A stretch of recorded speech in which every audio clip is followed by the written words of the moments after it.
Ciao a tutti e benvenuti in questo nuovo video. Oggi andremo ad affrontare il problema relativo alla geografia scaligeriana, che presenta molti problemi ed è importante capire la questione in quanto da una corretta geografia ne consegue la giusta localizzazione degli eventi occorsi durante i secoli. Se ci sono malinterpretazioni delle indicazioni geografiche e non si ha la consapevolezza del reale stato in cui versava la cartografia in passato, si tenderà ad avere una certa confusione e localizzare nel posto sbagliato l'ubicazione dei vari regni, il luogo dove si sono svolti i vari eventi e così via. La storia e lo sviluppo della cartografia potrebbe essere molto differente rispetto a quanto si crede oggi. La maggior parte delle mappe conservatesi fino ad ora e riportate nei vari atlanti hanno tutte origini medievali. Anche le mappe considerate più antiche, come ad esempio quelle raffiguranti l'Europa, l'Asia e l'Africa, divise da una forma a T, erano proprie dell'epoca medievale, e questo ci restituisce una storia cartografica molto differente, con la conseguenza che mappe datate ad esempio nei primi secoli del Medioevo sono state in realtà create in periodi posteriori. Il fatto è che inizialmente, prima dello sviluppo della cartografia vera e propria e quindi la creazione di mappe e relative relazioni scientifiche per come le intendiamo oggi, le descrizioni geografiche erano piuttosto liste brevi di nazioni e terre divise in capitoli e paesi. Solo successivamente si è raggiunta la fase che vedeva la creazione di mappe a forma circolare, dove l'Europa, l'Asia e l'Africa erano divise, come detto in precedenza, dal simbolo a forma di T, che rappresentava la croce cristiana, e all'interno dei vari settori erano iscritti i popoli e le terre corrispondenti. Questo è il caso di molte mappe conosciute. Prendiamo ad esempio queste mappe medievali scandinave datate tra il XIII e XIV secolo secondo la cronologia scaligeriana. Queste sono mappe prese dal libro intitolato I lavori geografici della Scandinavia antica. Sono un'evoluzione delle liste di cui abbiamo parlato in precedenza, che rappresentavano la prima forma di documenti contenenti informazioni sulle varie nazioni, le loro regioni ed i relativi popoli. Come possiamo osservare, la data della creazione non affonda nella profonda antichità e la rappresentazione è abbastanza primitiva. Parlando ancora delle mappe scandinave, possiamo osservare altri esempi. Qui possiamo notare come ci sia stata un'evoluzione rispetto al caso precedente, ed ora la parte di mondo conosciuta fino a quel momento è stata divisa dal simbolo a forma di T rappresentante la croce cristiana. In quest'altra mappa scandinava risalente al XIII secolo possiamo osservare maggiori dettagli, come il riferimento a Gerusalemme posto al centro della T cristiana, non più stilizzata ma molto spessa, che divide l'Europa, l'Asia e l'Africa. Gerusalemme è quindi al centro del mondo conosciuto ed era considerata la sua capitale. Un'altra raffigurazione interessante del mondo diviso in tre settori dalla T cristiana la possiamo trovare in questa miniatura, presente nel manoscritto La Fleur des Histories di Jean Mans, che ritrae i tre figli di Noè che si dividono il mondo dopo il diluvio. Sem in questo caso è in Asia, Cam è in Africa e Jafet è in Europa, e sullo sfondo possiamo vedere il monte Ararat con la famosa Arca di Noè. Altro esempio degno di nota è la famosa mappa di Hereford, presumibilmente datata al XIII secolo d.C. Anche in questo caso possiamo notare i tre continenti Europa, Asia e Africa, con Gerusalemme al centro come capitale del mondo. Questa invece è una mappa datata al XVI secolo e possiamo notare come ancora sia presente questa modalità di raffigurazione della parte conosciuta del mondo, stando ad indicare che ancora in quel periodo era comune una concezione simile. In questo caso l'artista ha optato per una forma a fiore, con i tre continenti corrispondenti ad ogni petalo, uniti al centro sempre da Gerusalemme. Ancora in questo caso possiamo notare in questa mappa di Lucas Brandis, datata al XV secolo, che ritrae la città di Lübeck, come il tutto sia stato concepito sempre in forma circolare, divisa in quattro parti, e la mappa è orientata come segue. Abbiamo l'est sopra e il nord sulla sinistra. Ad est è presente il paradiso terrestre e molti fiumi. Si possono vedere citati due paesi chiamati Babilonia sia in Asia che in Africa. Nel nord-est è raffigurato il regno dei grandi Khan, la terra di Giovanni il Presbitero, l'India, la Scizia, la Sarmazia, la Caldea, l'Amazzonia, la Tartaria, Babilonia e la Siria. Qui invece abbiamo una mappa raffigurata in una miniatura presente nel manoscritto intitolato Topografia cristiana di Cosmas Indicopleustes, datata niente meno che al XVII secolo. Ed è piuttosto curioso osservare questa divisione in 4 parti dove vengono indicate solo 4 nazioni: gli Sciti al nord, gli Etiopi al sud, gli Indiani ad est ed i Celti ad ovest. Ovviamente questi sono solo alcuni esempi che restituiscono a noi un quadro ben preciso, e cioè che questo era il modo in cui venivano disegnate le mappe fino al XVII secolo. Successivamente, con lo sviluppo della navigazione costiera, si iniziò a riportare i contorni delle varie terre insieme a mari disegnati però come lunghi fiumi, poiché non si era in grado di stimarne la grandezza. È il caso di questa mappa, la tavola piotingheriana raffigurante Roma, Costantinopoli in questo caso, e le zone adiacenti. Si suppone che questa tavola sia una copia di un modello carolingio di cui purtroppo, guarda caso, non se ne sa nulla e porta il nome dell'umanista antichista Konrad Peutinger, e nonostante si sostenga che la sua datazione risalga ai secoli XII-XIII, si puntualizza che comunque è incerta.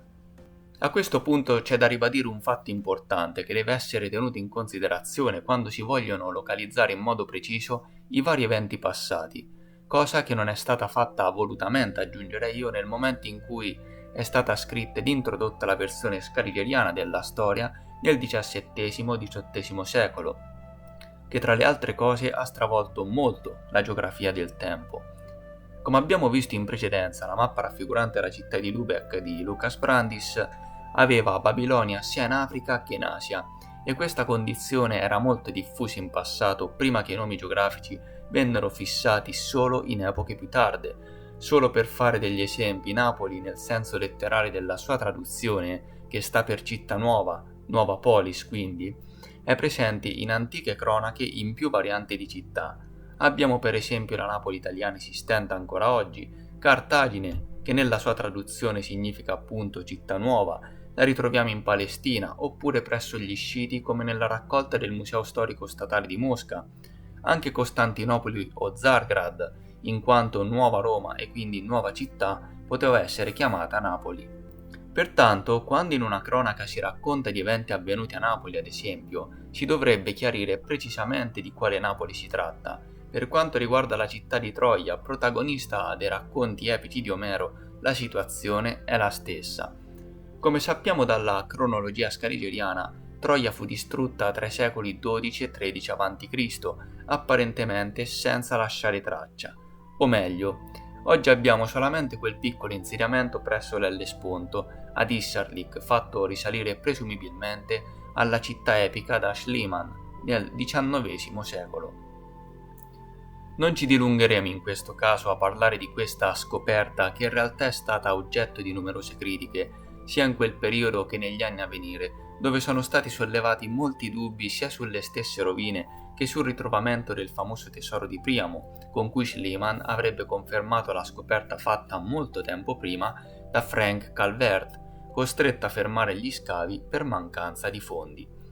Quello che è importante ribadire ora è il fatto che, nonostante la presenza di questo piccolo insediamento di circa 100 x 100 metri, di cui non si ha l'assoluta certezza che sia effettivamente la famosa città se non per scopi di interesse puramente economici, nel Medioevo esistevano più città chiamate Troia.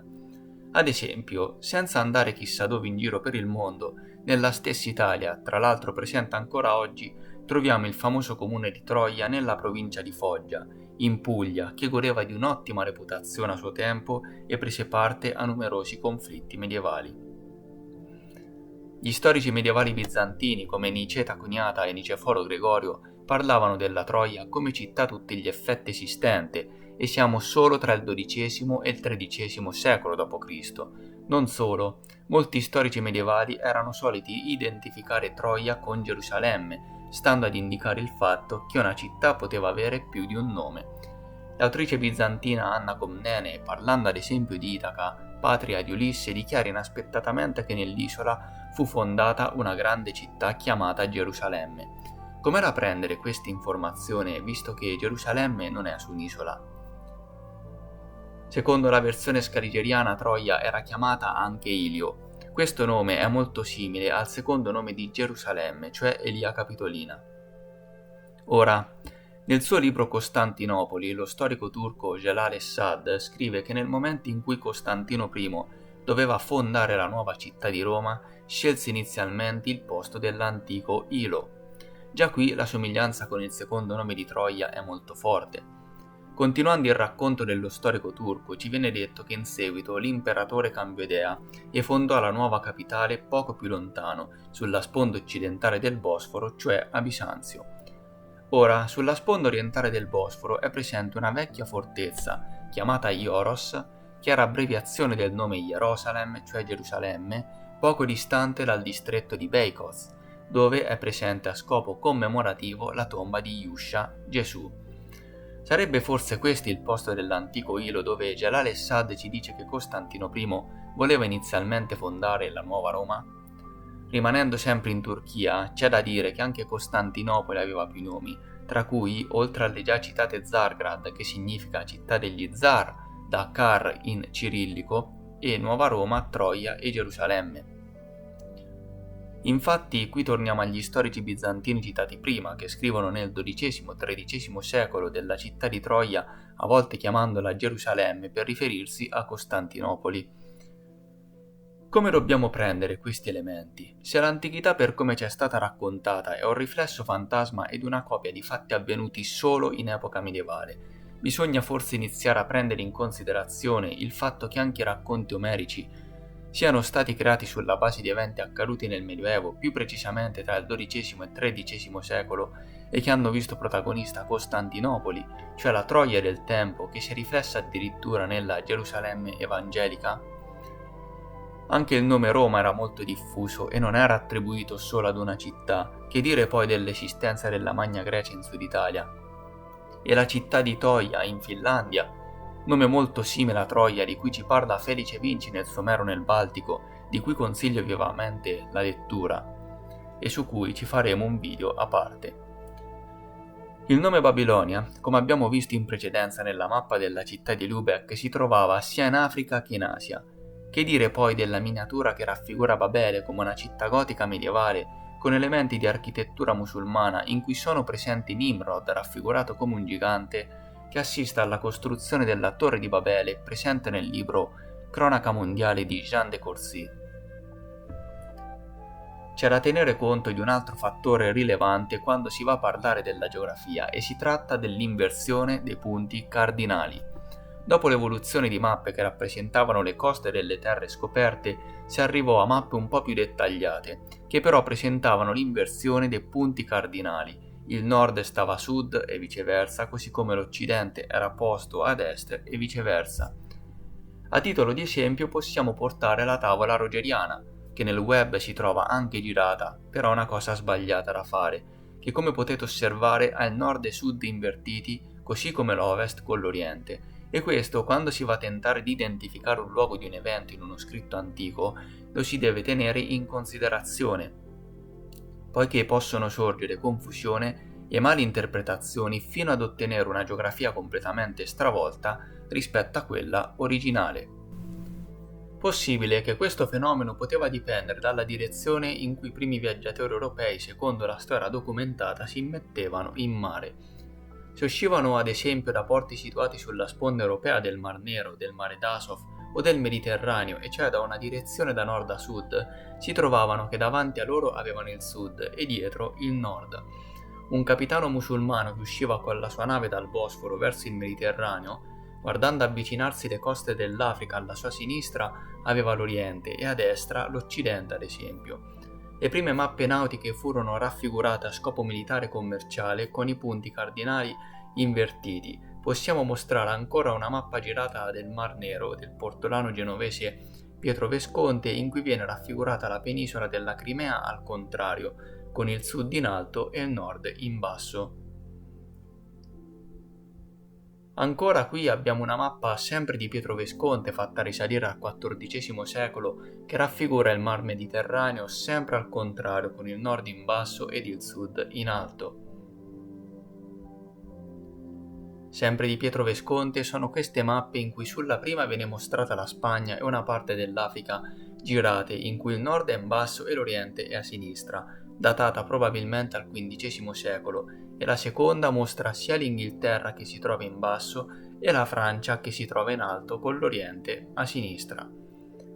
Insomma, questi sono fattori non da poco da cui può risultare una geografia completamente distorta, e dato che le prime mappe erano solo liste di nomi dei posti geografici, immaginate quanto sia stato semplice per Scaligero e Petavius adottare lo stesso sistema di duplicazione con alterazione di nomi attuato per le cronache. Continuando a parlare delle mappe, c'è da riportare quanto segue. Fomenko e la sua equipe hanno consultato l'Atlante fondamentale delle mappe geografiche intitolato Kartenkast e pubblicato nel 1994 come una traduzione tedesca di una pubblicazione inglese. L'Atlante ha un grande formato e contiene la riproduzione a colori di alta qualità delle mappe accompagnate da commenti. Il valore di questa Atlante è tanto maggiore che la maggior parte delle mappe antiche contenute nella raccolta sono uniche, conservati in vari archivi, librerie e dipartimenti speciali dei musei asiatici ed europei. Gli originali delle mappe antiche sono di difficile accesso per le ricerche scientifiche e la loro pubblicazione nell'Atlante è davvero opportuna. L'edizione è di una qualità superba, tuttavia gli editori consideravano le mappe antiche come opere d'arte piuttosto che come materiale scientifico. Questo è il motivo per cui non hanno incluso primi piani di frammenti scarsamente leggibili di alcune mappe. Alcune iscrizioni sono cancellate e sbiadite ed altre sono scritte in caratteri minuscoli.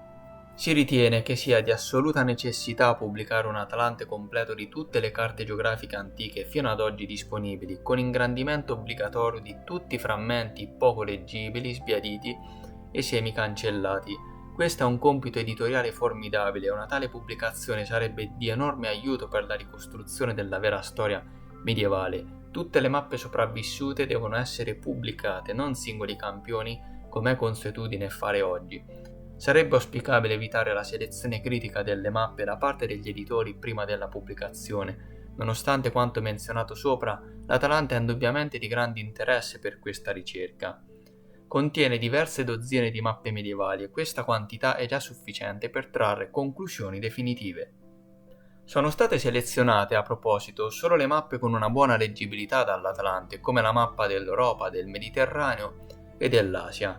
La tavola redatta da Fomenko mostra che delle 49 mappe analizzate, solo 6 hanno riportata la data della loro creazione, una delle quali risale al XV secolo, e cioè il 1442 d.C., ed il resto già dal XVI secolo e XVIII secolo, quindi tutte queste mappe sono davvero molto recenti.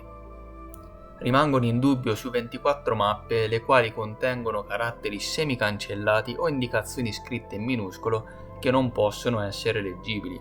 Le altre 19 rimanenti non contengono riferimenti cronologici, così la maggior parte delle mappe disponibili risalente al XIV-XVII secolo dovrà essere ridatata, poiché i fatti che incontriamo praticamente ovunque compromettono seriamente la veridicità delle loro datazioni.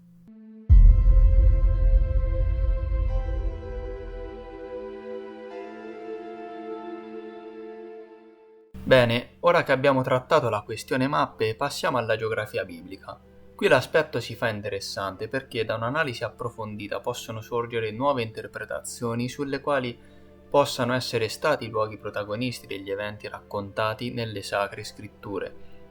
A parte il fatto che a livello archeologico, a dispetto di quanto si voglia far passare oggi, non si sono trovate prove del fatto che gli eventi dell'Antico e Nuovo Testamento siano avvenuti nell'odierna Palestina, la stessa geografia è stata oggetto di nuove analisi ed interpretazioni che ci rimandano ad un quadro differente.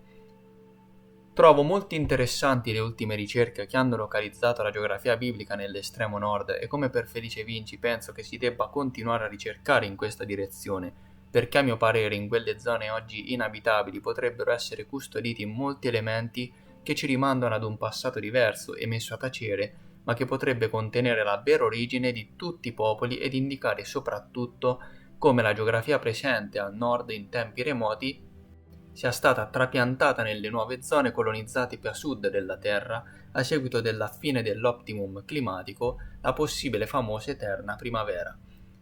In questo caso però non ci soffermeremo su questa lettura, ma si daranno per ora altre interpretazioni, senza avere la pretesa di dire la verità, ma di fare solo ipotesi e considerazioni. Iniziando dall'individuazione del monte Sinai, bisogna dire che il fatto che nella Bibbia ci siano descrizioni di fenomeni vulcanici è ben risaputo. Sion è stato tradotto dai biblisti come colonna e viene interpretato come montagna colonnata. Nella Bibbia si legge: «E l'Eterno disse a Mosè: Ecco, io verrò a te in una folta nuvola, sul monte Sinai, quando il corno suonerà a distesa. Allora le genti salgano pure sul monte. Come fu mattino cominciarono dei tuoni, dei lampi, apparve una folta nuvola sul monte Sinai e s'udì un fortissimo suono di tromba. Ora il monte Sinai era tutto fumante, perché l'Eterno v'era disceso in mezzo al fuoco. E il fumo ne saliva come quello di una fornace e tutto il monte tremava forte. Il suon della tromba s'andava facendo sempre più forte. Mosè parlava ed Dio gli rispondeva con una voce. Più avanti poi si legge: Or tutto il popolo udiva i tuoni, il suon della tromba e vedeva i lampi ed il monte fumante. In questa figura presente in una Bibbia fatta risalire al 1558 possiamo notare Mosè che sale la montagna in fiamme. Andando avanti con la lettura, troviamo quanto segue. Comparisti davanti all'Eterno, all'Iddio tuo, in Oreb, che è un altro nome per il Sinai, e il monte era tutto in fiamme, che si innalzavano fino al cielo, e v'eran tenebre, nuvole e oscurità. E l'Eterno vi parlò in mezzo al fuoco. Voi udiste il suono delle sue parole, ma non vedeste alcuna figura, non udiste che una voce. La fine delle città bibliche di Sodoma e Gomorra già da tempo è considerata nella storia la conseguenza di un'eruzione vulcanica. La Bibbia ancora ci dice: Allora l'Eterno fece piovere dai cieli su Sodoma e Gomorra zolfo e fuoco, ed ecco che vide un fumo che si levava dalla terra, come il fumo di una fornace. Nell'incisione dell'artista medievale Dürer intitolata La distruzione di Sodoma e Gomorra, da come potete vedere è rappresentata abbastanza chiaramente la forte eruzione vulcanica che distrusse le città. Si possono notare la montagna e sulla sua sommità il cratere da cui fuoriesce una fontana di fuoco e pietre con ai piedi del vulcano le città morenti. Prendendo ad esempio ancora le lamentazioni di Geremia, in cui si descrive la distruzione di Gerusalemme, gli studiosi ritengono che sia stato descritto l'attacco dei nemici alla città, nonostante siano numerosi frammenti come questo. Il Signore nella sua collera, dall'alto del cielo ha gettato la terra, lei, gloriosa di Israele, Sion. Quando la sua collera si è abbattuta su Gerusalemme, egli ha dimenticato che essa era lo sgabello per i suoi piedi. Il Signore ha distrutto senza pietà tutti i villaggi del suo popolo, ha demolito con ira. Nel suo popolo ha acceso un fuoco che ha divorato tutto all'intorno.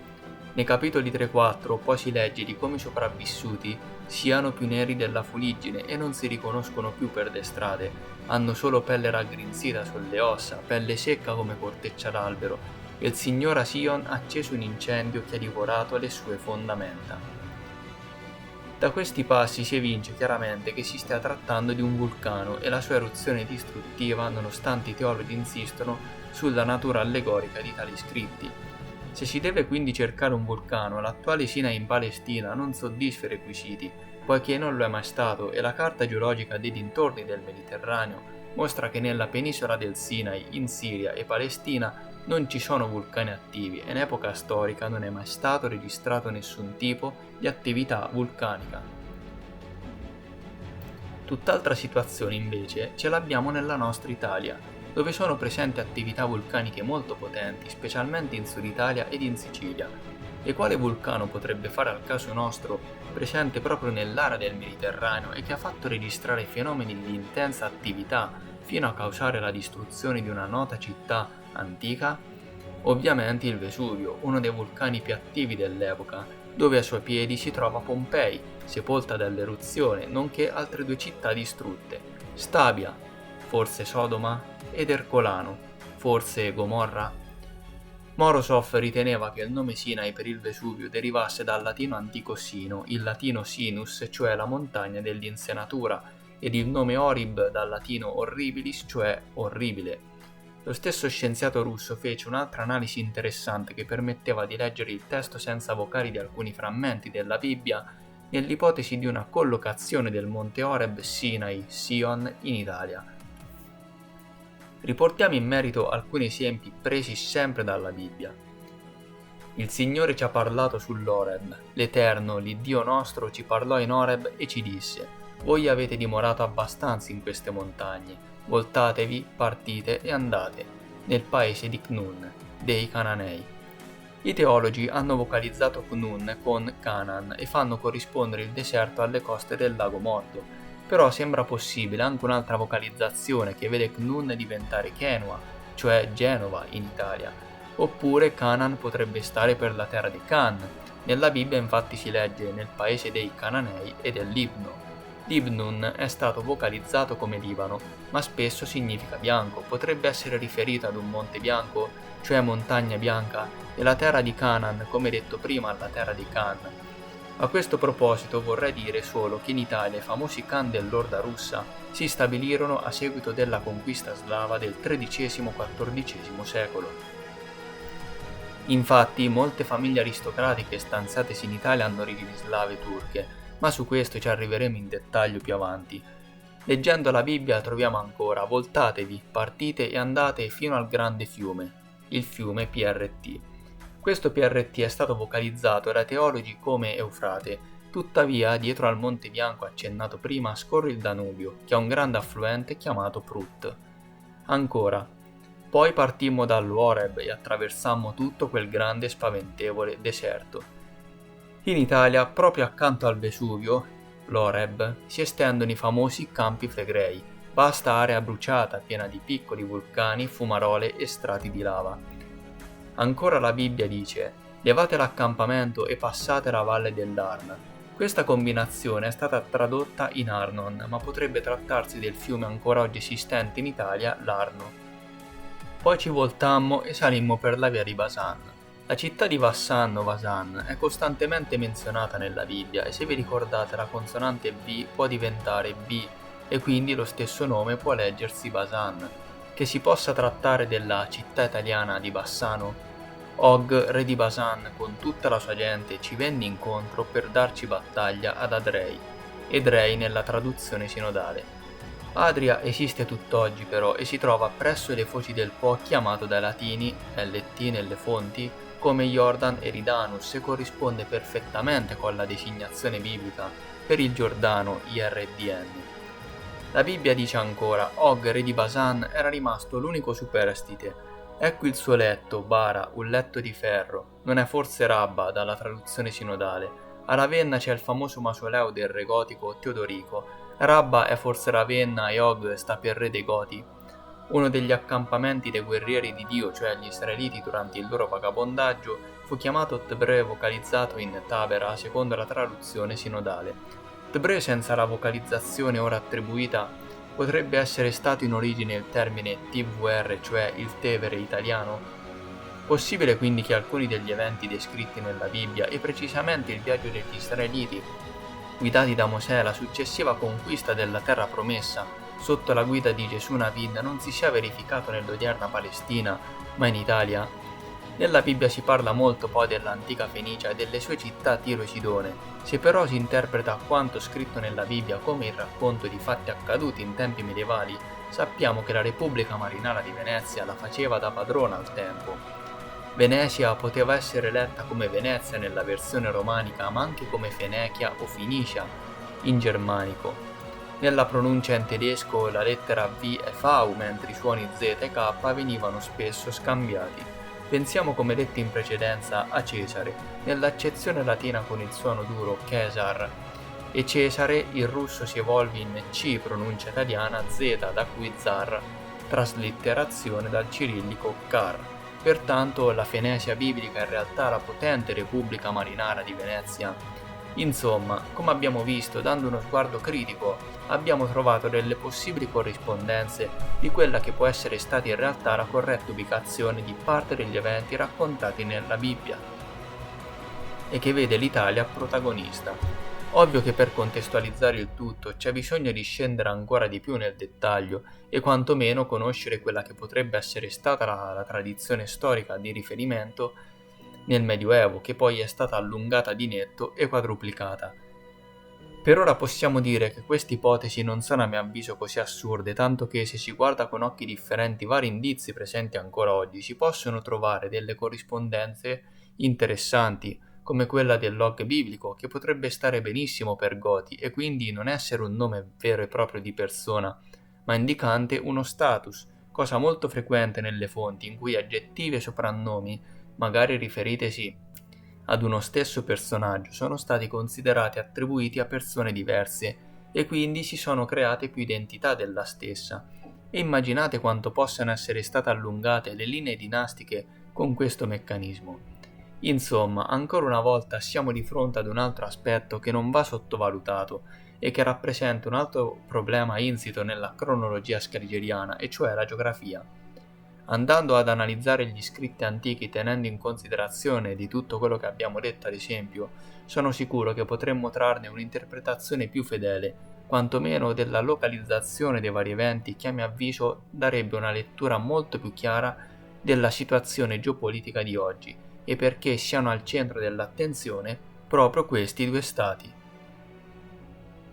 Ma anche questo sarà trattato nello specifico più avanti, quando inizieremo ad entrare nel vivo di quella che potrebbe essere la vera storia documentata, che oggi ci è arrivata molto distorta. Ragazzi, come al solito vi ringrazio e mi raccomando, se il video vi è piaciuto mettete mi piace, lasciate un commento e se non sei ancora iscritto unisciti ad Origini Ancestrali ed attiva la campanella.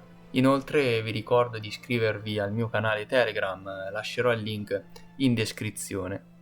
Ci vediamo alla prossima.